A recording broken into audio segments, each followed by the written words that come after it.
बिस्मिल्लाहिर्रहमानिर्रहीम। अस्सलाम वालेकुम नाज़रीन। स्टोरी शेयर होम पे हम आपको एक बार फिर से खुशामदीद कहते हैं। स्टोरी सुनाने से पहले हम आपसे एक ही गुजारिश करेंगे कि इस कहानी को मुकम्मल सुने और इस पर अमल करें, आपकी ज़िंदगी भी बदल सकती है। बाकी अपनी राय का इजहार जो है वो कहानी सुनने के बाद करें। नाज़रीन, दो सके भाइयों के बड़े बड़े ज़री फार्म साथ साथ वाक़या थे। दोनों 40 साल से एक दूसरे से इत्तेफाक से रह रहे थे।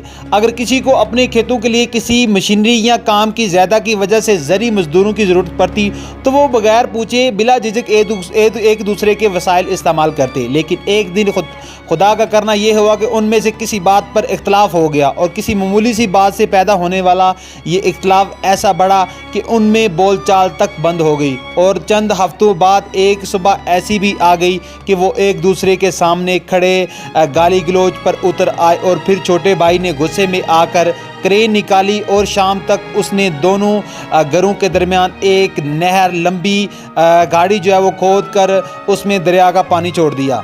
नाज़रीन, अगले ही दिन एक तरखान का वहाँ से गुजर हुआ तो बड़े भाई ने उसे आवाज़ देकर अपने घर बुलाया और कहा कि वो सामने वाला फार्म हाउस मेरे भाई का है जिससे आजकल मेरा झगड़ा चल रहा है।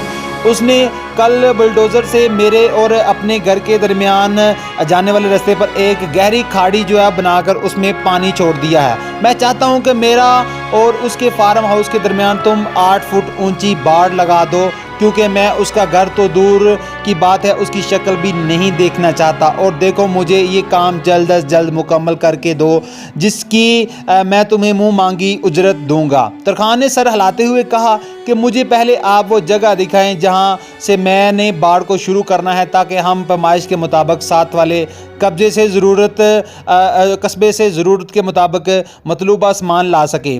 मौका देखने के बाद तरखान और बड़े भाई साथ वाले एक बड़े कस्बे में गए और 3-4 मुतलका मजदूरों के अलावा वो एक बड़ी पिकअप पर ज़रूरत का सामान लेकर आ गए। और तरखान ने उसे कहा कि अब आप आराम करें, अपना काम जो है वो हम पर छोड़ दें। तरखान अपने मजदूरों और कारीगरों समेत सारा दिन और सारी रात काम करता रहा।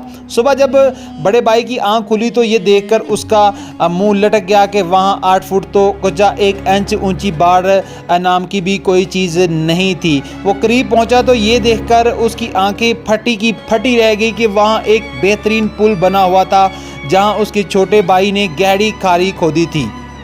जो ही वो उस पुल पर पहुंचा तो उसने देखा कि पुल की दूसरी तरफ गड़ा जो है वो उस पुल पर पहुंचा तो उसने देखा कि पुल की दूसरी तरफ खड़ा हुआ उसका छोटा भाई उसकी तरफ देख रहा था। चंद लम्हे वो खामोशी से खड़ा, कभी खाड़ी और कभी उस पर बने हुए पुल को देखता रहा और फिर उसके चेहरे पर एक हल्की सी मुस्कुराहट उभरी। चंद सेकंड बाद दोनों भाई नीचे तले आस्ता आस्ता कदम उठाते पुल के दरमियान आमने सामने खड़े एक दूसरे को देखने लगे। और फिर दोनों भाइयों ने आंखों में आंसू भरते हुए एक दूसरे को पूरी शिद्दत से जो है वो पहचानते हुए गले लगा लिया। देखते ही देखते दोनों भाइयों की बीवी बच्चे भी अपने घरों से निकलकर भागते हुए आए और शोर मचाते हुए पुल पर इकट्ठे हो गए।